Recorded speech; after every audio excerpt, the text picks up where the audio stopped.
शादी ब्याह के चक्कर में हम कोनो शोरूम के पुत्र नहीं बने के चाह। ऊपर वाला के लाख लाख धन्यवाद जवन तोहरा के हमरा जिंदगी में भेजला। अगर इतना ही ताकत रहे ना रउआ के दौलत में, तब का जरूरत रहे अपन देवर के ब्याह करे के।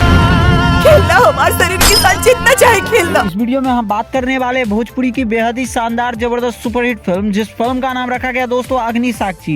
वैसे इस फिल्म से जुड़ी कई सारी अपडेट देने वाले हैं, तो बने रहिए आज की हमारी एक नई वीडियो में। तो चलिए वीडियो शुरू करते हैं। और ये फुल मूवी से जुड़ी कई सारी अपडेट देने वाले, तो बने रहिए आज की इस वीडियो में। तो बात करें सबसे पहले इस मूवी के टाइटल की, तो मूवी का बेहतरीन टाइटल अग्नि साक्षी होने वाली है। जितना बेहतरीन इस फिल्म का टाइटल है, उससे कई गुना बढ़ा चढ़ा कर इस फिल्म को एक्स्ट्रा कर बनाई गई है। बात करें इस मूवी के प्रोड्यूसर और डायरेक्टर की, तो मूवी को लिखे हैं दोस्तों, प्रोड्यूस किए हैं, डायरेक्ट किए हैं राजकुमार आर पांडे जी। राजकुमार आर पांडे जी खुद लिखते भी अपने फिल्मों को और खुद डायरेक्ट भी करते हैं, और कभी कभी मूड बन जाता है राजकुमार आर पांडे जी का तो प्रोड्यूस भी कर देते हैं, यानी फिल्म में पैसा खुद ही पूरा लगा देते हैं। क्योंकि राजकुमार आर पांडे भोजपुरी के सबसे महंगे डायरेक्टर में और सबसे सर्वश्रेष्ठ डायरेक्टर में आते हैं, और अब तक की इनकी बहुत सारी फिल्मों को जुबली सिनेमा अवार्ड मिल चुका है और कई सारी ऑस्कर में नॉमिनेटेड भी है। और अग्नि साक्षी खास करके स्पेशली फिल्म है जो कि इनको यूएसए में, मतलब यूके में जो था, वहाँ पे इनको फिल्म नॉमिनेशन अवार्ड मिला इसको। इसके अलावा बात करें इस फिल्म के अगर प्रोड्यूसर और डायरेक्टर की, तो आप सभी को पता चल ही गया होगा कि इस मूवी को प्रोड्यूस किए राजकुमार आर पांडे जी।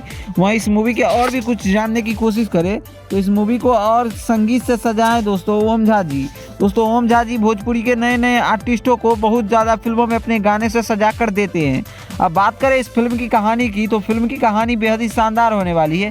बात करें मूवी के लीड रोल की स्टार कास्ट क्या क्या होने वाली है, तो इस फिल्म में लीड रोल में आप सभी को अपने प्रदीप पांडे चिंटू जी, तनुश्री सिंह अक्षरा यानी अक्षरा सिंह देखने को मिलने वाली है, और संजय पांडे। इसके अलावा आप सभी को बता दूं दोस्तों कि मतलब अक्षरा सिंह के पापा खुद वो भी इस फिल्म में अपने कैरेक्टर को निभा रहे हैं, और अक्षरा सिंह के साथ इनकी बहुत सारी फिल्मों आ चुकी है।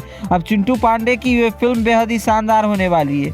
अब बात करें इस फिल्म की कहानी की, तो फिल्म की कहानी यहाँ से शुरू होती है कि चिंटू पांडे दो भाई होते हैं। पहले जो चिंटू पांडे होते हैं वो बड़े वाले भाई होते हैं, तो उनकी शादी हो गई होती रहती है अक्षरा सिंह के साथ। उसके बाद वो चिंटू पांडे महंगे घराना से आते हैं, आलीशान घराने से।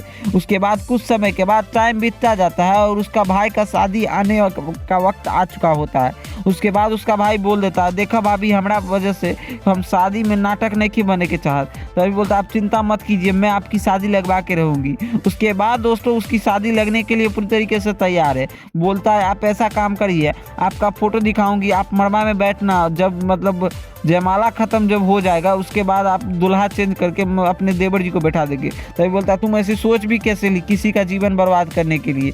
अब उसकी शादी नहीं हो रही तो उसमें मेरा क्या गलती है, उसमें मैं क्यों बैठूं। तो यही सब फिल्म की कहानियां हैं। उसके बाद सीन चेंज होती है, और उसके बाद जब उनकी मतलब पहली रात रहती है तो वो देख लेता है कि उसकी पति अंधा होता है, और उसके बाद वो घर में खूब ज़्यादा शोर शराबा मचाता है, और वो चिंटू पांडे के गले से जाकर लग जाता है, सिमट जाता है। बोलता है यही मेरा पति है। तभी बोलता है कि अच्छी ऐसा तुम सोचती हो, ये मेरा पति है। उसके बाद वो बोलता है कि अगर तुम लोग को इतना ही नाटक करने का शौक था तो क्यों ले आते खरीद के अपने भाई के लिए बीवी। उसके बाद उसे एक लाफा लगाता है, और यहीं पे दोस्तों ये फिल्म की कहानियाँ घूमती है। और उसके बाद कुछ समय के बाद अक्षरा सिंह का एक बच्चा होता है, और बच्चा होने के बाद तनुश्री उसकी खूब ज़्यादा हेल्प करती है। और उसके बाद वो बोलता है कि सेनूर का हम बंटवारा कर लेंगे, तो वो दोनों मिलकर रहने लगती है। काफ़ी समय के बाद ये सब मशक्क़त होने के बाद संजय पांडे उनको कैद कर लेता है, और कैद करने के बाद दोस्तों इतना बताए दोस्तों ये फिल्म की कहानी आप सभी को बहुत ज़्यादा पसंद आने वाली है। फिल्म की यही सब कहानियाँ होने वाली है। फिल्म में आप सभी को भरपूर एंटरटेनमेंट, भरपूर डबल डोज देखने को मिलने वाली है। बात करें फिल्म के रिलीजिंग की, तो अभी कोई भी कंफर्मेशन नहीं है कि फिल्म कब तक आप सभी को देखने को मिलने वाली है। बाकी इस फिल्म का ट्रेलर देसी धुन के यूट्यूब चैनल पर रिलीज़ है, तो आप सभी इस फिल्म का ट्रेलर जाके देख सकते हैं। बाकी इस मूवी से जुड़ी अगर और भी कुछ अपडेट आती है तो हम आप सभी को जरूर अपडेट करेंगे। बाकी वीडियो पसंद आए तो इस वीडियो को लाइक करिए। आप सभी से छोटी सी गुजारिश है कि इस वीडियो को लाइक करके चैनल को सब्सक्राइब करिए। बाकी मिलते हैं आप सभी से जल्द ही नए वीडियो के साथ।